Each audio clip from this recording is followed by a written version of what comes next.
November 1943, Pacific Theater. Lieutenant Samuel "Sam" Reeves grips the control stick of his F6F Hellcat fighter as it screams across the sky above the Solomon Islands at 300 miles per hour. His hands are shaking. Not from fear, though.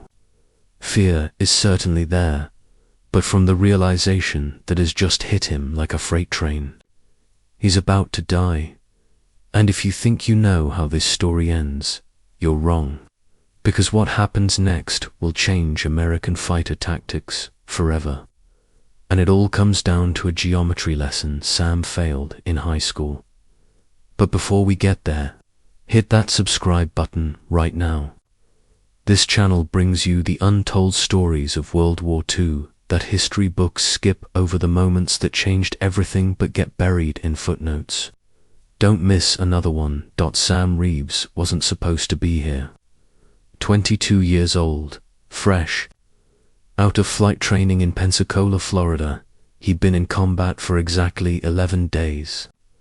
11 days of routine patrols, convoy escorts, and absolutely zero enemy contact.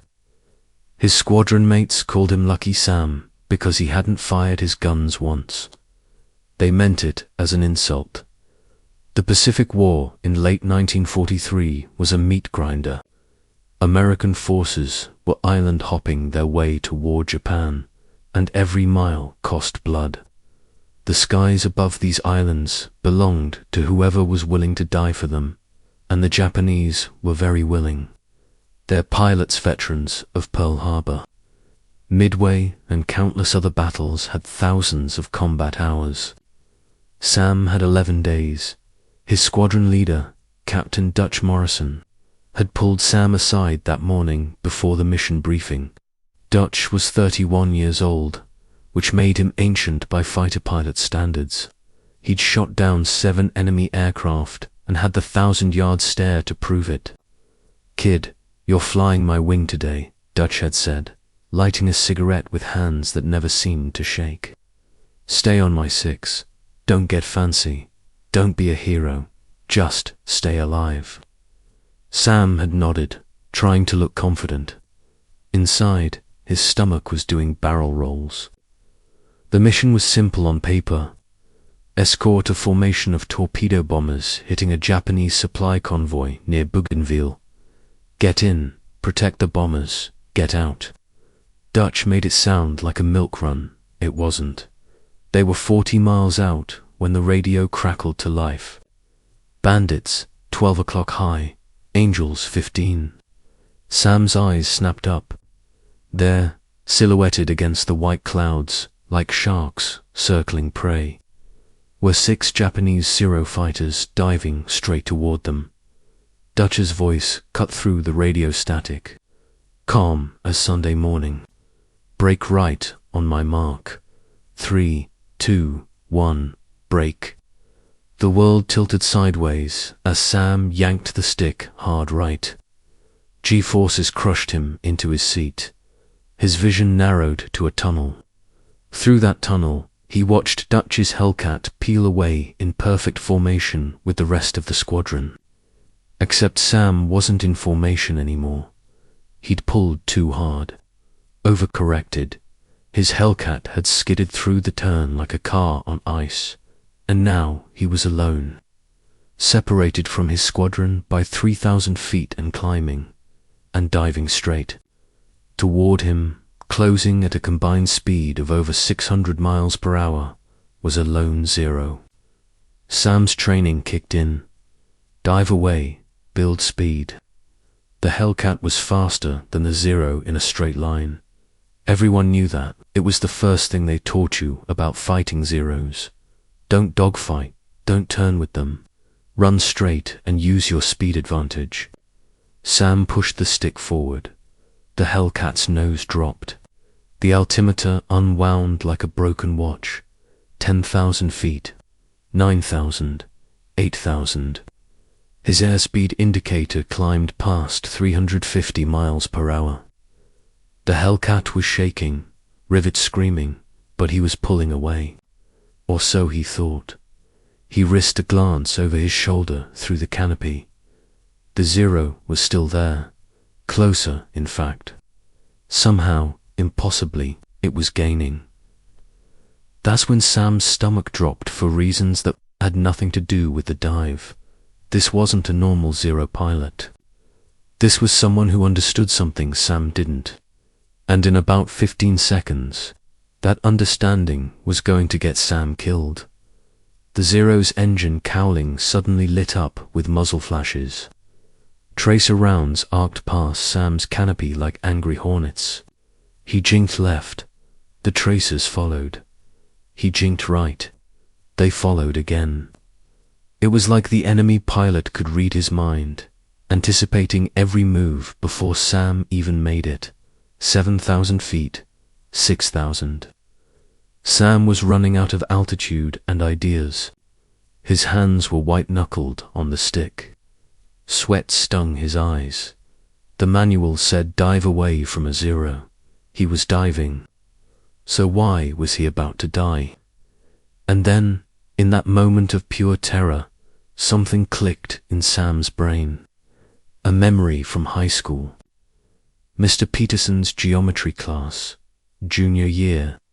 Sam had been staring out the window, watching clouds, when Mr. Peterson slapped a ruler on his desk.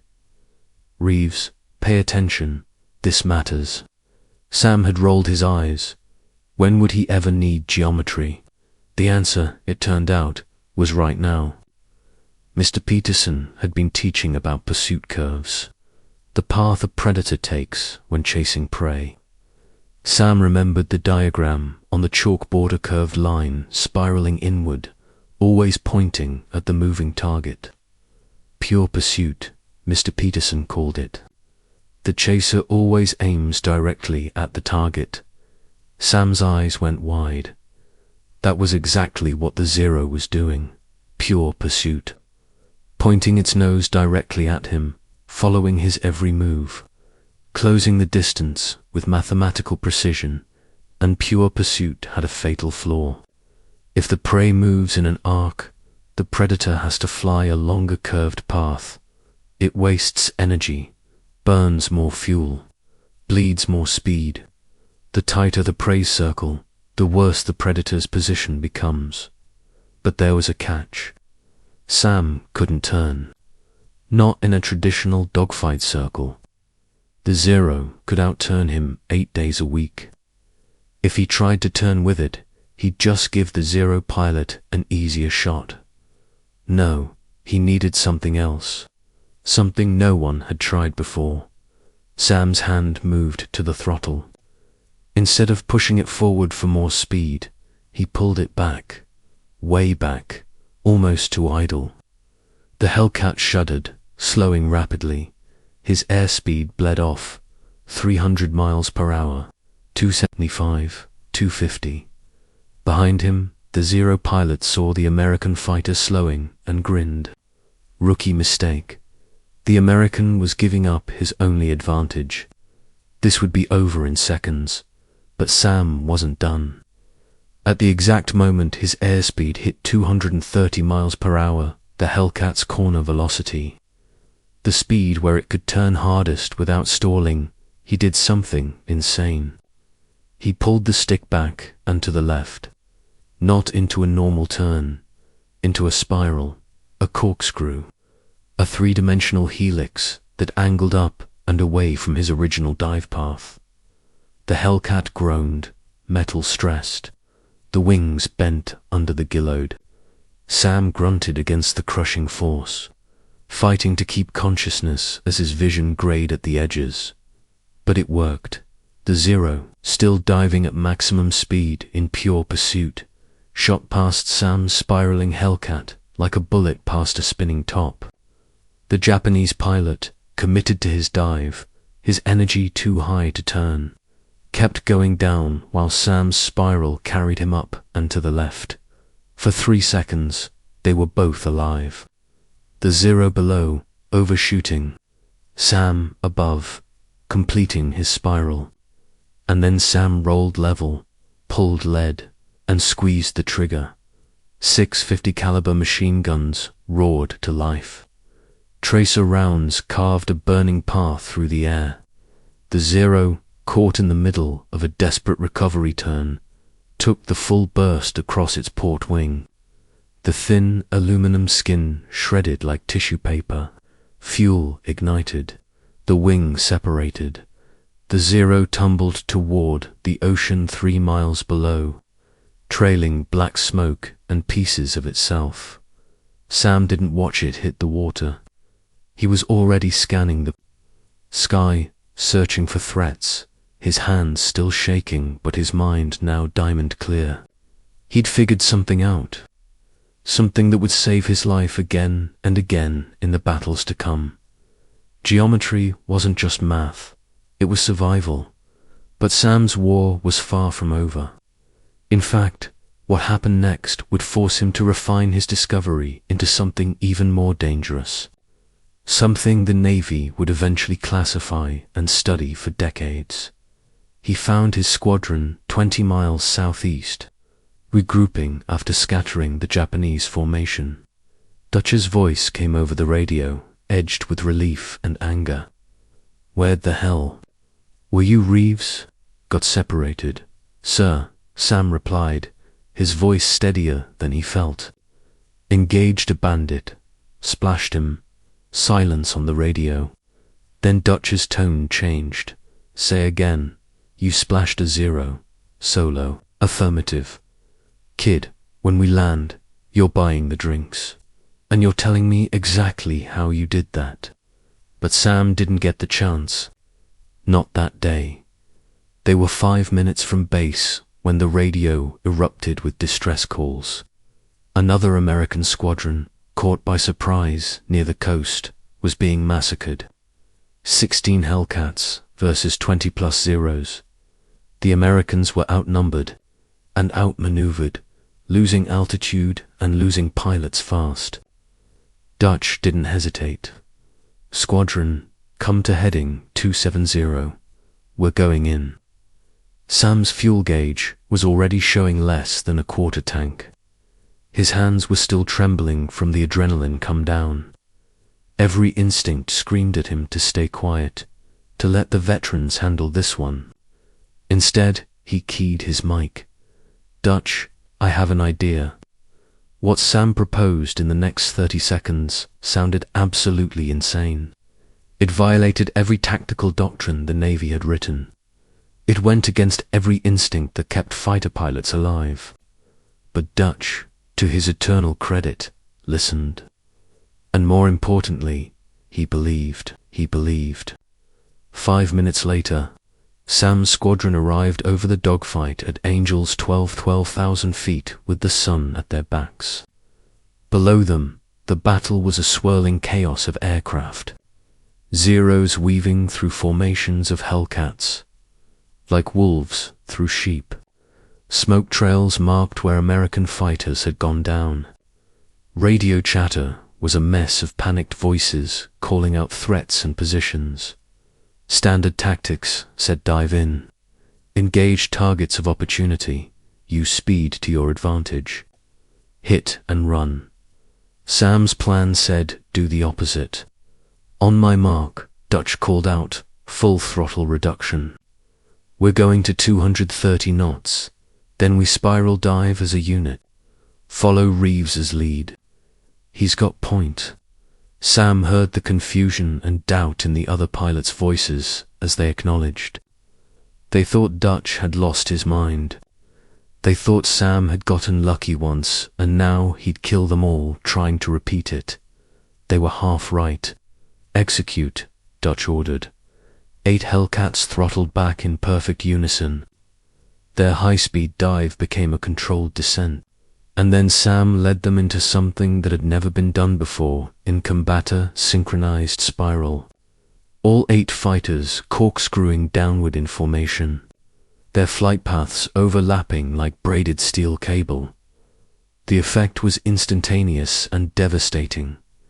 The Zeros below, locked in pure pursuit, curves against the scattered American fighters, suddenly had new threats coming from above.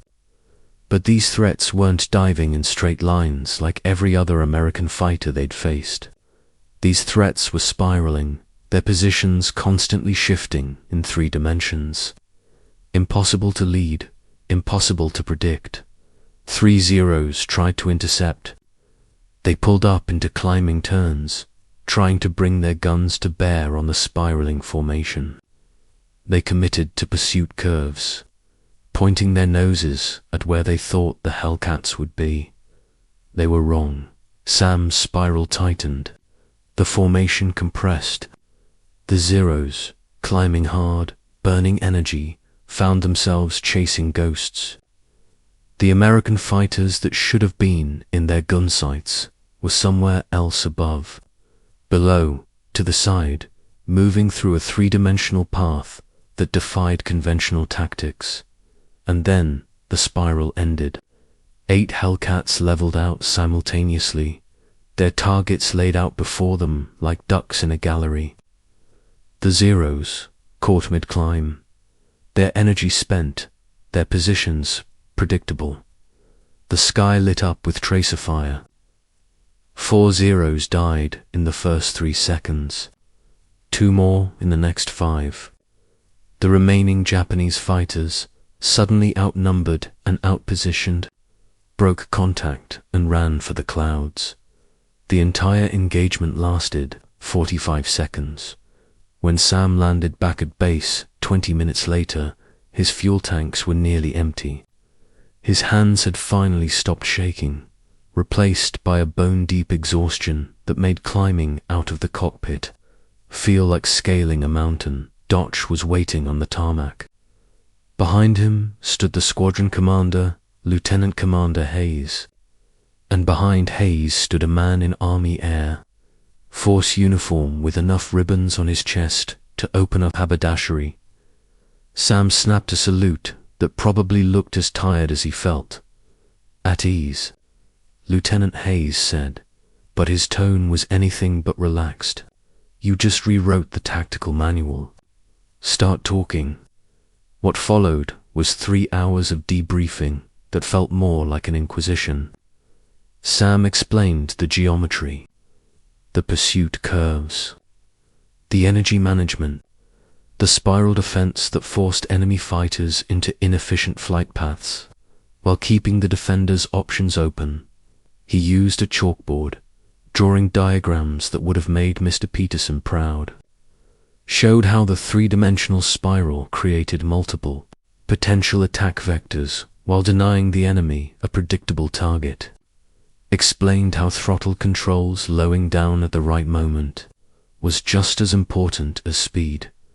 The Army Air Force officer, a colonel named Brennan, who'd been studying fighter tactics since before Sam was born, leaned back in his chair and lit a pipe. Son, you just described something we've been trying to figure out for 2 years. We call it the lead pursuit problem. How do you force an enemy out of an advantageous position without giving up your own? Never heard of it, sir, Sam admitted. Brennan smiled. That's because you solved it without knowing it was a problem. Best kind of solution there is. Over the next 6 weeks, Sam's spiral defense technique was tested, refined, and distributed to fighter squadrons across the Pacific Theater. It gained a nickname among pilots, Reeves's Corkscrew. Officially, the Navy called it 3-dimensional spiral evasion. Unofficially, it saved hundreds of American lives.